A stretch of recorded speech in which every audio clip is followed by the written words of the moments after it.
Coming up on this week's Soap Scoop, we have an exclusive chat with the wonderful Olivia Bromley. She plays Dawn in Emmerdale, and we also have a cheeky look at next week's Here's the Clip. Ooh, check out the shading on that horn. You really have a talent when it comes to drawing unicorns. It's Clemmie's. I know, How was she? Kim's taking her to York for the day. Ooh, York. That's historical, educational. I wish I was you. What do you mean? Well, everything's so simple, isn't it? Brushing things aside. Moving on. Well, I've never been one to dwell on things. I'm talking about how you were with me yesterday. Just admit it, Joe. You're ashamed of me. You're ashamed of my past. Okay, yeah, I do. I bury my head in the sand. I do. But that is not because I'm ashamed of you. I can't begin to imagine what it was like. Tell me. We can talk about it. You'd be repulsed. By the world. By everyone else. Never you. Welcome, Olivia Bromley, to Soap Scoop. How are you? Thank you. Thanks for having me. It's lovely to have you with us. There is so much going on for Dawn right now in Emmerdale. We've got to get to it. But how are you feeling now that Dawn is even more part of the Tates now that she's with Joe? Yeah. Wow. Well, it's a bit of a switch around for Dawn, isn't it? It's, I mean, obviously, like the way she came into the show and this new relationship and how she's now, there's like quite a drastic difference in those two characters and life experience. But I think it's really nice, like as an actor, it's really nice to see the transformation of a character and play something different. And also for Dawn, it's quite a different dynamic. So like, yeah, it's fun to play. I was going to say, you're enjoying the status change now that she's on Joe's arm, because it's quite a departure from when she first joined the show. It is, yeah.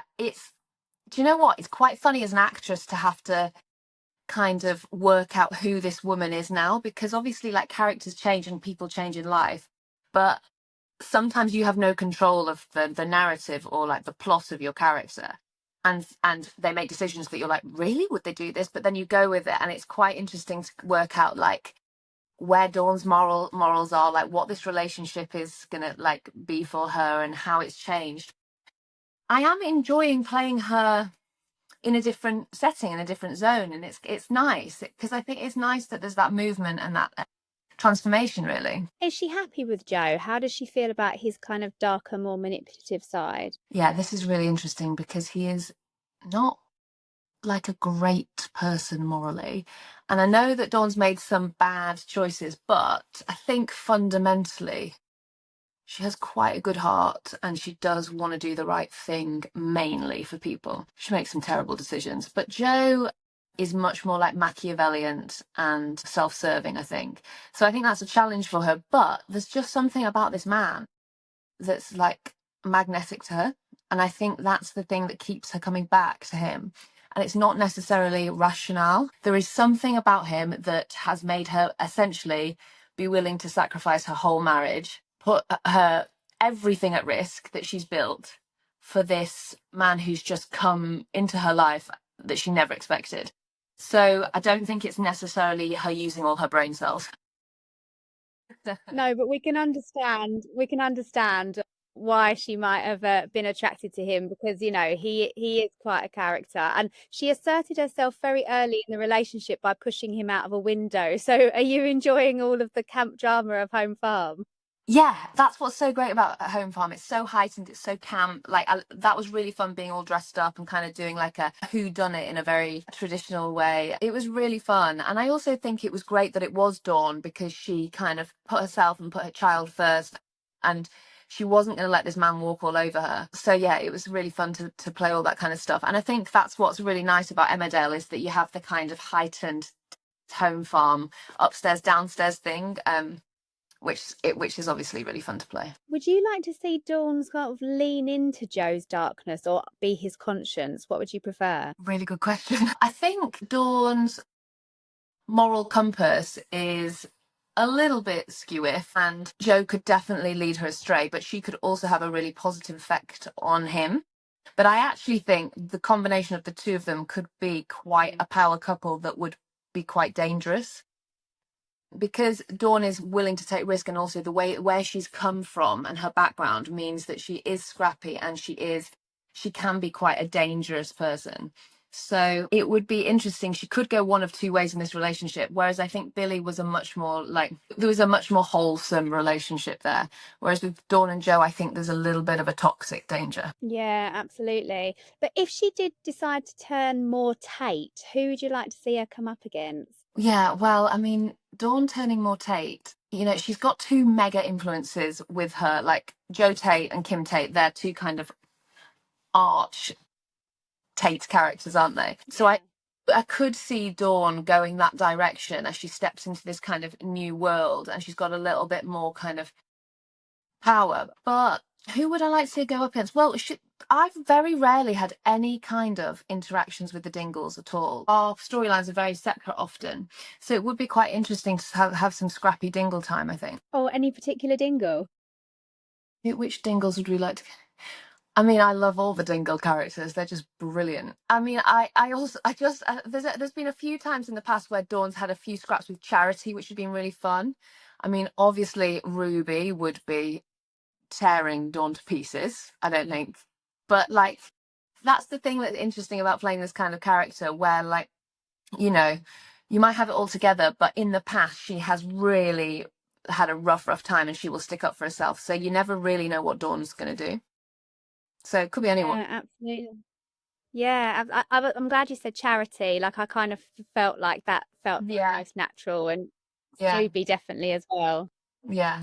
Now you've got this storyline coming up where there's an indecent photo of Clemmie kind of out there online. It's circulating on the kids' phones. To me, when I first read it, kind of I was sensing themes of this story of adolescence that has been, you know, very widely followed in the press, and was a great piece of television drama. Is this exploring similar themes? Yeah, it is really, and I was really shocked when I first read this storyline, because the children are so young who are involved in it. I think Clemmie's character is 10 or younger when this airs, but it's a really real problem. And I think adolescence was just the most fantastic piece of drama. And also my soap mum was in it, so that's another little side note. Christine Tremarco was in Adolescence.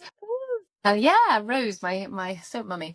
And it was an amazing and really important story to tell. But I also think that this side of like kind of the indecent photographs of very, very young children, you expect, and Dawn expected, to have more time to be able to prepare her child to going out into the world for this. And I think that's what's caught her off guard, is that this is happening so young and she's not able to keep control of it because the tech is so out of her control and in the hands of a child. And once it's out there, it's out. And so I'm really glad that we're doing this story. Yeah, it's absolutely terrifying idea, actually, that anything like that can circulate online, like you say, once it's out and out, but never mind it featuring a child. So yeah, obviously a really important story to cover. And also, I mean, when Carl is taken in for questioning, how does Dawn feel about that and the police involvement? Yeah, I mean, God, it's so complicated because Carl himself is actually a child as well. And what we've got to remember with this is that these are children sending these voluntarily, so it's not like there's grooming that was involved in this particular case. But what it does bring up is this kind of like socialization of where kids have got the expectation that they need to behave in a certain way. What are they consuming, and where is the restrictions on what they can send and also receive, and also the images and the videos that they're consuming. So like Carl, what he asked for and what he did and what he shared was really, really inappropriate. But he's a child himself who made a mistake, just like Clemmie did. So I think for Dawn, it's really difficult because she is blaming him, but she knows that ultimately they're both actually a product, and they're both kind of victims of the system, really. And we know that the Tates are ruthless. They're going to become involved. How much are they going to meddle in this situation outside of the law? Well, I think the Tates, a bit like the Dingles, like to take the law into their own hands. And when people aren't playing nice, and fair, the Tates definitely don't do the same back, you know. So I think in this case that like Dawn and her family will do whatever it takes to protect her child, and that's always the way she's kind of been a lioness mum. I mean, obviously she's made some quite weird errors with Joe Tate, but in this case she really has Clemmie's back. Yeah, absolutely, which you would totally understand that she would. And when Clemmie explains her reasons for the photo to Dawn, what kind of reaction does that provoke in Dawn? Well, it's just really heartbreaking actually, I think, for Dawn, because like where she's come from and everything that she's been through, which has, you know, involved abuse and addiction, and also a cycle of kind of being involved in, well, being groomed essentially, and also being a sex worker and having to fund a habit and all this kind of stuff. The idea that her child, who she saved from that kind of life, so like when she first found Clemmie was in this dog bed, in a horrible situation, in a flat, being neglected, and with a heroin addict mother, and Dawn kind of saved her, really. So for now to see some little tiny cycle repeating itself, I think is really horrible for Dawn, and particularly about the like sexualization of a child and everything that Dawn really struggles with, the shame of her past. It's kind of coming back to surface again, and it's quite triggering, I think. So I think that's what she struggles with, because really all she's wanted to do is protect Clemmie from the very beginning, and that's why she took her in. Yeah, absolutely. And obviously this is creating like a huge conflict with Nicola, another sort of mother in the situation. Do they have a chat mother to mother? Have they got different parenting styles? How does Dawn cope with that? Yeah, I mean, they have very different styles of not only parenting but just existing in the world, and Nicola is not the most reasonable character, as you can imagine, about this situation. And so she jumps immediately to the defense of poor little Carl, and she blames Clemmie, and she also blames Clemmie, I think, more along the lines of the apple doesn't fall far from the tree. You've had a terrible past and you should be ashamed of yourself, and your daughter's just like you, which massively is everything that Dawn's worried about. And it's so much shame is triggered, and it's really, really hard for Dawn to deal with Nicola. So there's some really fiery conversations, which were really fun to do. Yeah, I can imagine that. I'm really looking forward to seeing the two of you do that. Talk to me about Dawn opening up about her past to Joe. Is this going to bring them closer or potentially rock the boat?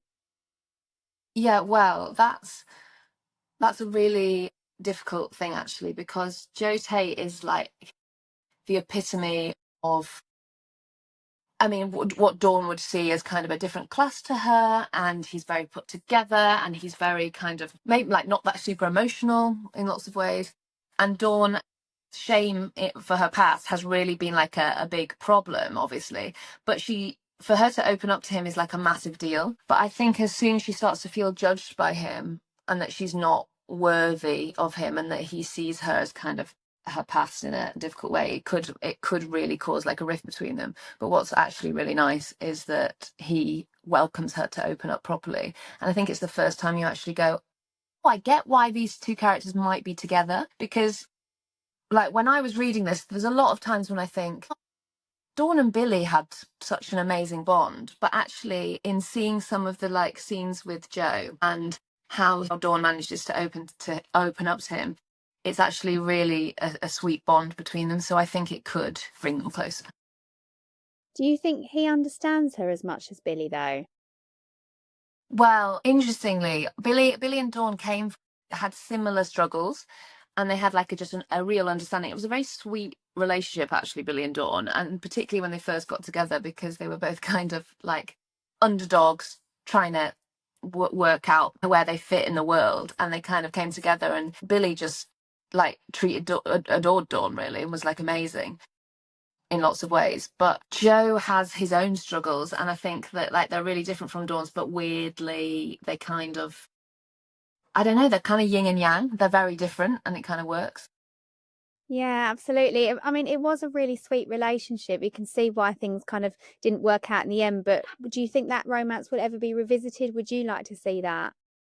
Oh, well, I love working with Joe, obviously. It's funny when you've worked with someone for ages. It's like, it's very weird because you're just used to your like partner. They are like your screen husband, and then I'm like, got a new one. So it's like, it's funny. But I think like with Dawn and Billy, it got really toxic. And I don't know if there's any coming back from what she's done to him. Like the way that she's hurt him is really bad. So I don't know whether he would have her back, but who knows? Yeah, the trust is gone, isn't it? So yeah. That's going to be tricky. It's lovely whenever we speak to you. We always speak about the character and got so many lovely insights about things. And you do normally tell us that you're never really a fan of Dawn's wardrobe, but since she's become a part of the Tate house, she's a bit more glam. She had a glow up. How are you enjoying it? Do you know what? I'm so much happier with Dawn's wardrobe. I mean, listen, there's still some choices I wouldn't make, but it was just a period of time, and I kind of loved it for Dawn. She had her classic coats and all this kind of stuff, but she needed to move on. She's a Tate. She's in the big house. So, yeah, it's been fun to have a little glow. They allow me to put makeup on and put my hair down now, which is, is great. No, it's a new lease of life for her. And also we've seen her, she's been doing a little bit with Belle, but who else would you like to see Dawn interact with in the village? Yeah, so she's doing some take a vow stuff with Belle. Oh, I think there's so many amazing characters that I don't really get loads of interaction with. And I think one of the most exciting things about Emmerdale is when you see two characters that never come together suddenly in a scene together, or like a weird friendship or something like that, whether it's like, I don't know, Marlon or some kind of weird different characters that you would never ever expect, or Mandy Dingle or Robert, things that these characters had never come across. I always think that's exciting to see. But like I said previously, a bit of fiery time with Emma Atkins or Beth Cordingley would be super fun. Yeah, definitely. And there's another storyline going on at the moment, this really serious storyline with April, and there are kind of parallels between Dawn and April. Would you like to see them sort of ever interact, and maybe Dawn be a confidant for her?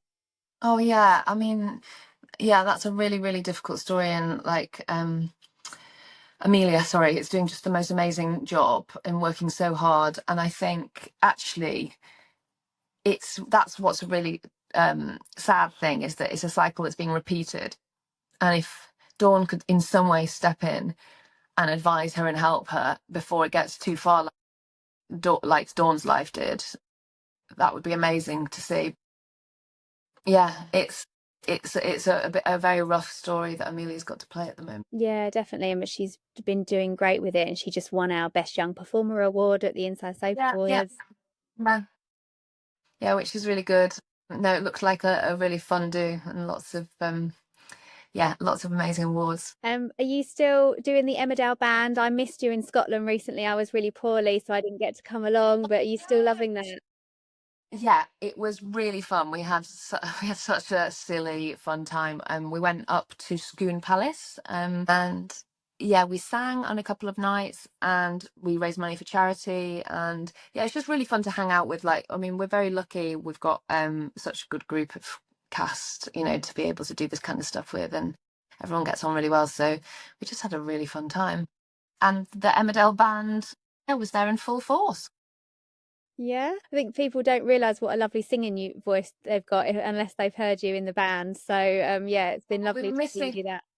Yeah, we were only missing Bradley Johnson, who usually sings. He was on holiday, but it's Lawrence. Oh, and also Dominic Brunt usually comes and plays mandolin, but he couldn't make it. So it's kind of like a little revolving door of whoever's free to be able to sing a song, basically. And just before I let you go, what about you and Emmerdale at the moment? Are you loving life? And if Dawn is pushed too far, can we see her maybe pull the trigger again or shove someone out of a window? She tends to have these moments from time to time.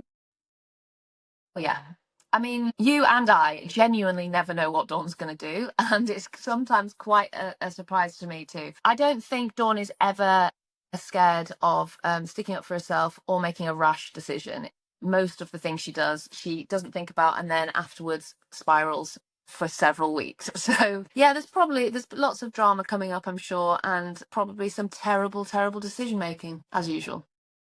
Well, we will look forward to seeing that. Hopefully they manage. I mean, this sounds like quite a sticky situation that the kids have got themselves in, and they're going to have to navigate that as parents, which is such a big talking point at the moment. So lots of luck with that storyline, and thank you so much for joining us, Olivia. It's been lovely to have you today. Not at all. Thank you for having me. Lovely to chat to you.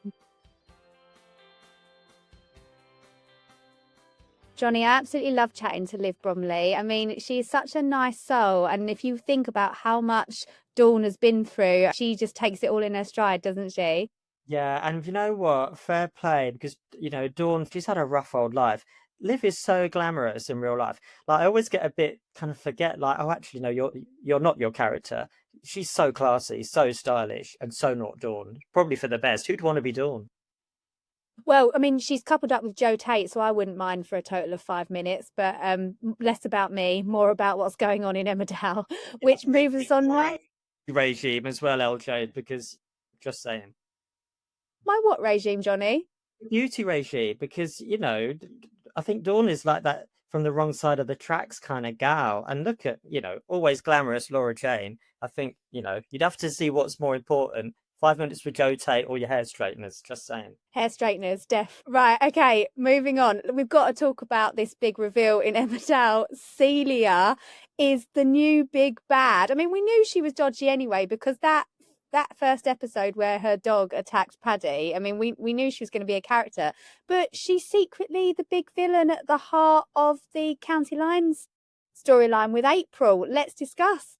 Yeah, I am reeling. Like you say, we knew there was something more about Celia, but then we had all the stuff, like it's triple, quadruple bluff in true Emmerdale fashion, because the kind of turning the tables on the Tates and Moira, and she was in with the Tates, then she wasn't. We thought, oh, there's no more twists with Celia. We've seen it all. Like, this is just the beginning. Yeah, like I'm kind of reeling. But she's terrifying, isn't she? I always think she's like a snake. Or like when you're trying to catch a spider, and they're looking at you and they're going to go like that. A bit like her dog. I mean, her dog, you did have some thoughts that maybe he's the power behind it all. Yeah, so, and again, quadruple bluff with Emmerdale. We've not seen the whole thing yet. I think because the dog was so evil, we've not really heard much about the dog since then. I think the dog is actually running the County Lines network. The dog is the one. So I think we're going to have a scene in the next few weeks where there's, the chair spins round and it's Celia and Ray who are like really terrified. Like, I'm sorry we failed. I'm sorry we didn't do it right. And the dog goes, listen here, I'm the one in charge. I'm paying your bills. If you muck it up, you're in the doghouse. I'm telling you, it's the soap first. Celia's dog is the head of the County Lines network. But what if the dog is actually a victim on it? What if the dog was on drugs when it attacked Paddy? I mean, the mind boggles. You can't even speak. I can't even speak. That would explain it. And that's why Celia was like, nothing to see here. Oh my God, because those drugs get everywhere in that village, and we've seen that. I'll say no more. Yeah, what if Celia's giving the dog drugs and it's dog food just to make it evil?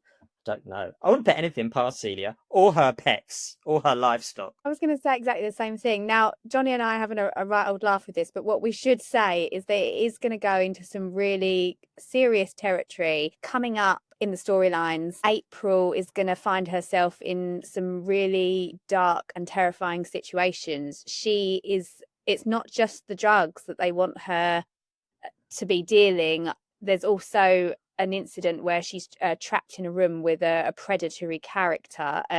So it sounds like April's going to be doing things perhaps that we never thought she might have to do.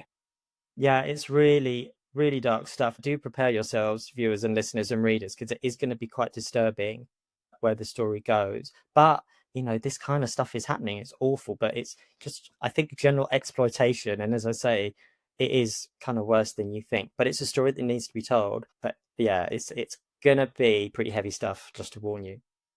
Yeah, when I first read it in the storylines, it gave me kind of triggering memories of what happened to Bethany in Corrie's. Obviously, a slightly different situation, but kind of forced into situations that she really didn't want to be. And of course, we've seen it in Hollyoaks as well, with like Frankie and Dylan recently. So Emmerdale going down this path now with April, which I just find so heartbreaking when you think about that home that she's been brought up in with Marlon and Rona, like probably the two most stable, reliable characters in the village. And it just goes to show that, you can be from a loving home and still perhaps end up in a situation like that. So really feel for Marlon coming up with what's going on with April.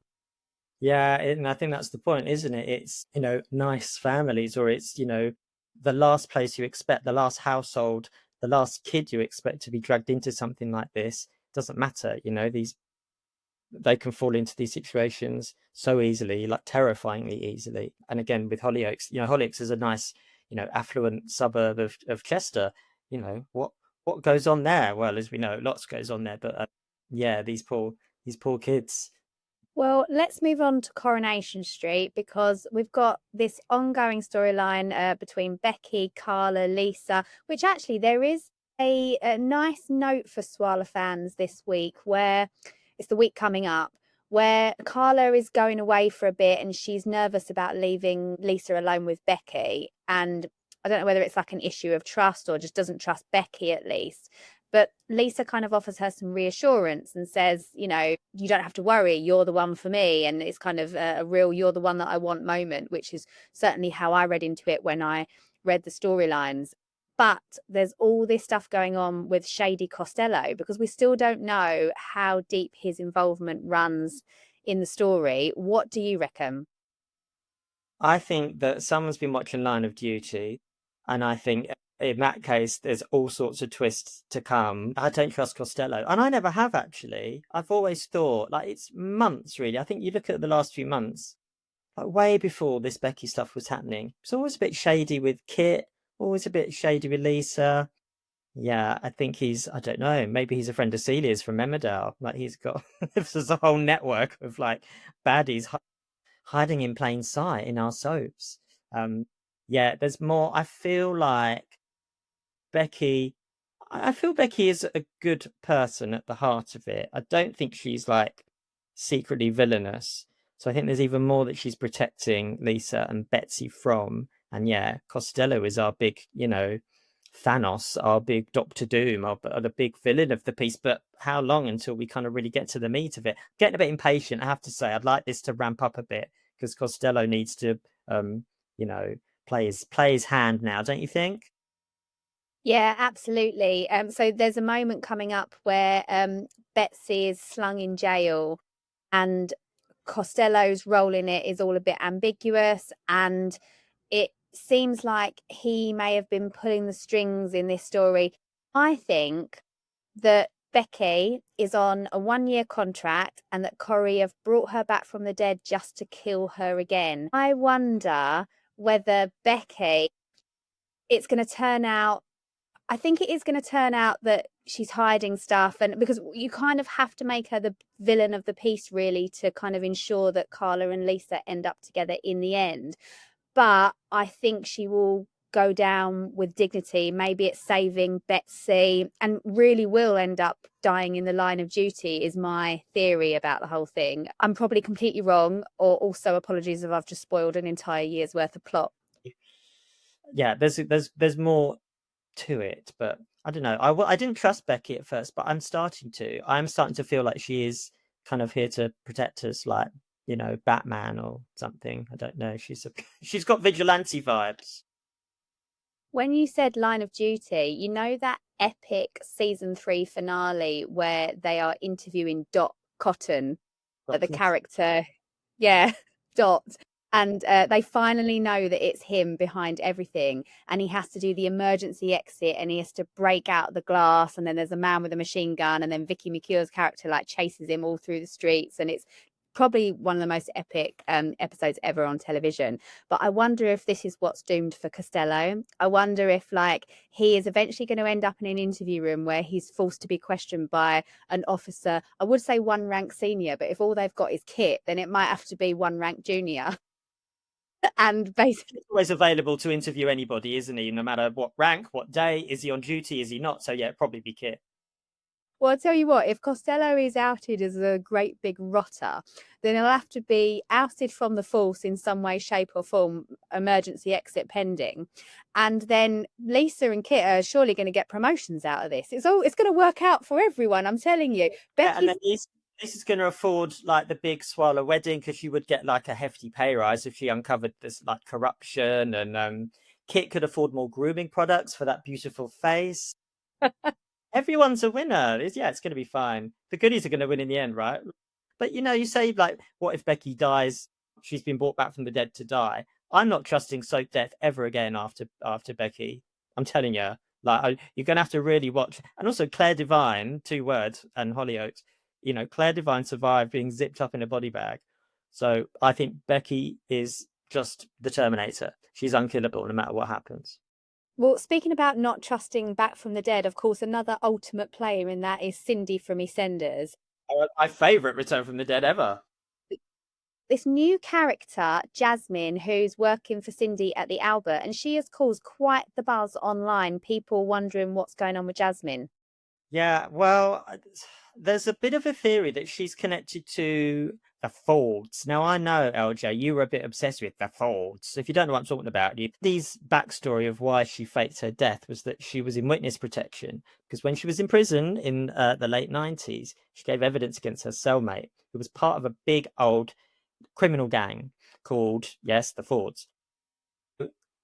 Then it turned out that Jackie Ford, who was the person she kind of dobbed in, had died, and there was no more threat, and that's why Cindy could, you know, return from the dead. However, I seem to remember last Christmas when Cindy got whacked over the head with a shovel.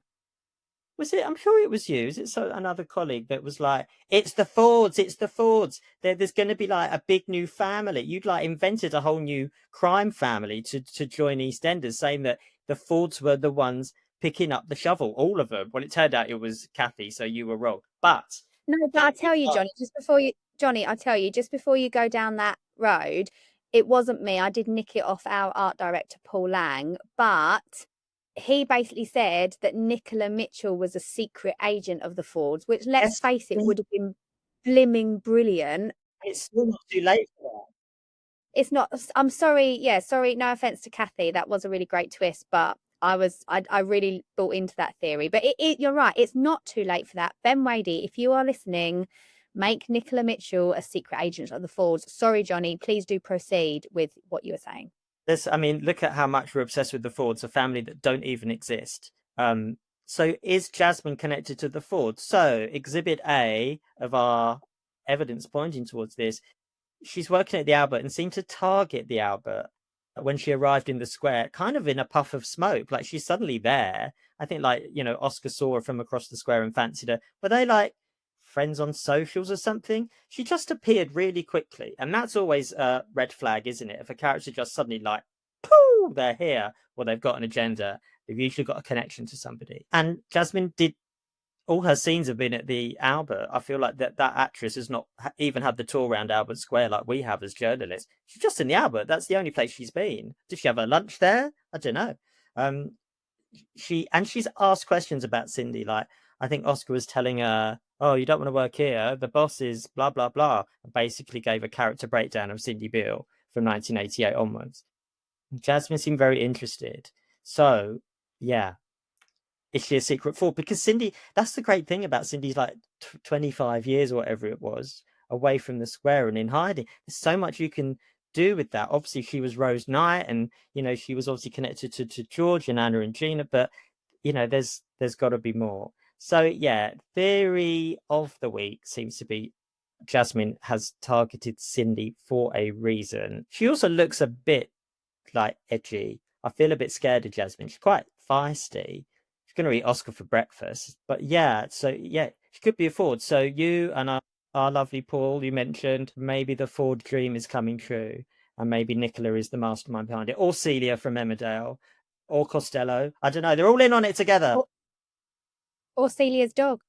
Celia's dog, completely. Celia's dog is bankrolling the whole thing. It's it's funny you mentioned characters that hang around and suddenly something that kind of reminded me of when Danielle was brought into EastEnders as Ronnie's secret daughter. Interestingly, Oscar's trying to get on with Jasmine, isn't he? Like, he's interested. So when someone comes in potentially with a secret identity, the worst thing that can possibly happen is getting them together romantically with someone that they're perhaps connected to. What if Jasmine is a secret child of Max Branning, and Oscar and Jasmine that would be the ultimate. It's live reactions. This is live reactions. That's an amazing theory.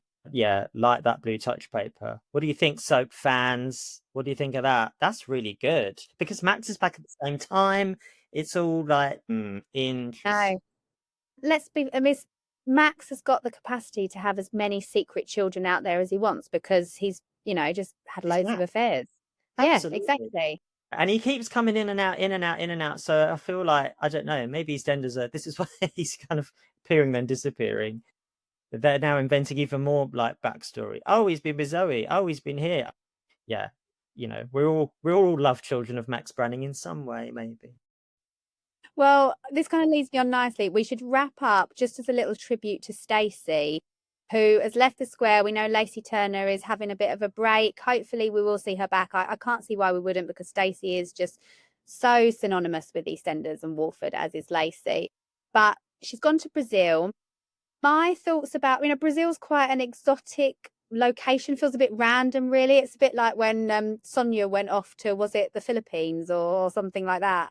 On a boat. It was very far and very kind of, yes, as you say, kind of deliberately remote and exotic. Yeah, a bit strange. Yeah. But my feeling about Stacey going off to Brazil, obviously Sean's there, so why wouldn't you? But also, is this just a mechanism so that if there's a wedding or a funeral that Stacey, should be at in the future, Brazil's just a bit too far, like she's just not going to be able to come back for it? Yeah, oh yeah, that's true. Because you always wonder, like, when characters leave and they've gone, they're living in Southend or, or somewhere not that far away, there's always like an explanation. This always reminds me of when Toya Battersby was not in Corrie all those years, but Leanne was. There were endless times where Toya really should have shown up for like a wedding or a birthday or an occasion. And Toya only lived in London. There was always, I think there's probably some like online, someone's done like a montage of all the times Leanne's going, "Oh, Toya, oh no, I've missed the last train from London. Oh, you're not coming to my birthday, wedding, christening, whatever it was." And we're like, she's only in London. Like, she's missed the last train. What time did she set off? There's 3 trains an hour from London to Manchester. She was gone for like 17 years or something. And all the excuses that they ran out. It's probably why Toya had to come back, because every excuse, the M6 was shut, there were no trains, there was power failure, there was, I don't know, an earthquake. So the reason why Toya couldn't, be bothered to come to Weatherfield, and she only lived a couple of hours away. Yeah, no chance of that. Yeah, if Stacey, if Big Mo and Fat Elvis get married, Stacey's just not going to make it from Brazil in time, is she, to catch the bouquet? No, and by the time that Lily is at a stage where she wants to get married, hopefully Lacey will be coming back, so there'll be no dramas. Well, let's hope that we do see. It's not too long to wait until we get lovely Lacey back on our screens, but in the meantime, Lacey, enjoy your break, because you've done a wonderful service to EastEnders. This lady had a baby and then did a live episode a week later, so we thank you for your wonderful commitment to Soapland. We salute you. Well, that's it from me and Johnny today. Please, we've been talking about theories so much today that we really want to hear from you. So email us at podcast@insidesoap.co.uk, message us on the socials. We have actually got a designated Instagram now for the Soap Scoop podcast, so look that up, please. And yeah, just let us know what you're thinking, and like, subscribe, comment, and we'll be back for more chat and bands next week. Mm.